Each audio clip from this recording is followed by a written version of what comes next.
ኮማንደር አትሌት ጌጤነሽ ኡርጌ የመጀመሪያ ውድድሯን በ1982 በካናዳ ወጣቶች ውድድር ካካሄደች ጀምሮ በባርሴሎና ኦሎምፒክ፣ በእንግሊዝ፣ በጀርመን፣ አሜሪካ፣ ኖርዌይ፣ ቤልጂየም፣ ጣሊያን፣ ፖርቹጋል፣ ስፔን እና በአፍሪካ በተለያዩ ሀገራት ተወዳድራ የወርቅ ብርና ነሐስ ሜዳሊያ አሸናፊ በመሆን ሀገሯን ያስጠራች ሰንደቅ ዓላማዋንም ከፍ ያደረገች አትሌት ነች። ነገር ግን በህይወት አጋጣሚ ከከፍታ ማማ ወደ ዝቅታ ለመውረድ ተገደደች።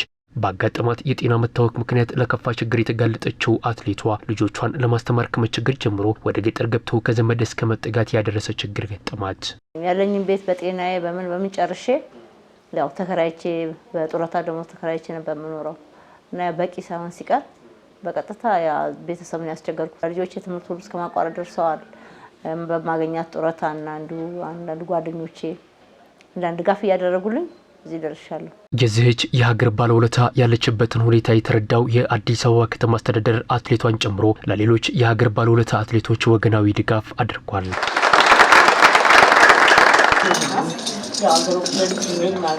ድጋፉን ያስረከቡት የአዲስ አበባ ከተማ ከንቲባ ወይዘሮ አዳነች አቤቤ አትሌቶቹ የሀገር ባለውለታ መሆናቸውንና ሀገርም ውለታቸውን የማትረሳ መሆኑን ገልጸው እነዚህ ብሔራዊ ጀግኖች በችግር ወድቀው መመልከት ልብን የሚነካ መሆኑን ተናግረዋል።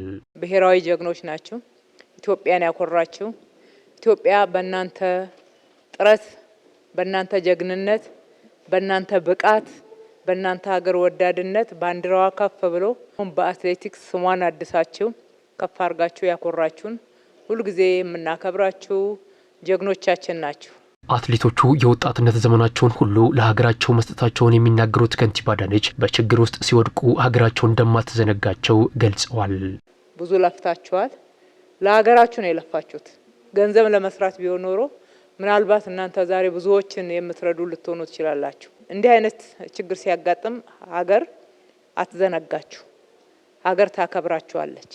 ሀገር ሁሌ በክብር ትመለከታችኋለች፣ ከጎናችኋለች። ከኮማንደር አትሌት ጌጤነሽ ጋር በተያያዘ ከተማ አስተዳደሩ የሕክምና ድጋፍን ጨምሮ ሌሎች አስፈላጊ የሆኑ ጉዳዮችን ከጎኗ በመሆን ይከውናል ብለዋል። አትሌት ኮማንደር ጌጤነሽ ኡርጌን ያን ሁሉ ሜዳሊያ ለሀገር አምጥታ ከፍተኛ አስተዋጽኦ አድርጋ ከተማዋን ልትኖርባት እንኳን ሳትችል ከብዶ በህመም እየተሰቃየች ከከተማ ወጥታ ገጠር ዘመዶች ወስደዋት ዜና ስንሰማ ደነገጥን። እንደሱ አይነት ሌሎች ሳሉ የሚል ፍተሻ ውስጥ ገባን። እንግዲህ እናንተ የእሷ ዜና ምክንያት ሆኖ አይተናችኋል። የህክምናዋን በሚገባ እንከታተላለን፣ እንድትታከም ይደረጋል። ህክምናዋን እኛ ብቻ አይደለንም፣ የውጭ ህክምና ካስፈለገ ሜድሮክ ኢንቨስትመንት ግሩፕ ጠይቀ ነው ፈቃደኛ ሆኗል። ድጋፉን በማሰባሰብ ሂደት ውስጥ የከተማ አስተዳደሩ የማስተባበር ኃላፊነት ሲወጣ እንደነበር የጠቆሙት ከንቲባ አዳነች ድጋፍ ያደረጉ አካላትን አመስግነዋል። ቤቱን ነው ያቀረብነው፣ የቤት እቃውን የመሳሰለውን አሟልተናልኛ። ሌላውን ግን የከተማችንን ባለ ሀብቶች ነው ያስተባበር ነው። አይዟችሁ የኛ የከተማው አስተዳደር አመራሮች ከአትሌቲክስ ፌዴሬሽን ፕሬዝዳንትና ከቲማቸው ጋር ሆነው ቤታቸው አካባቢ ያለውንም ሁኔታ መተን እናያቸዋለን። ኮማንደር አትሌት ጌጤነሽ ኡርጌ ስለተደረገላት ነገር ከተማ አስተዳደሩን ጨምሮ በሂደቱ ውስጥ ተሳታፊ የሆኑ አካላትን አመስግናለች።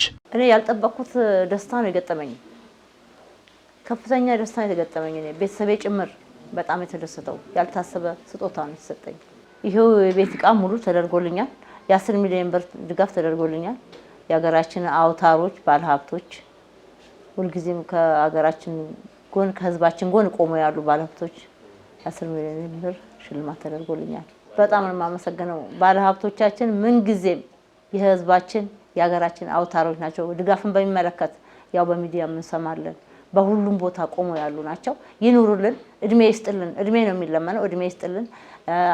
ከንቲባችንም የምታዩት ነው ዝቅ ያሉ ሰዎችን በማየት ውስጥ ለውስጥ በመሄድ የምታደርገው ድጋፍ ከፍተኛ ነው። ከተማ አስተዳደሩ በተለያዩ ችግር ውስጥ የሚገኙ የሀገር ባለውለታ ዜጎችን የመደገፍ ስራው ተጠናክሮ እንደሚቀጥልም ተመላክቷል።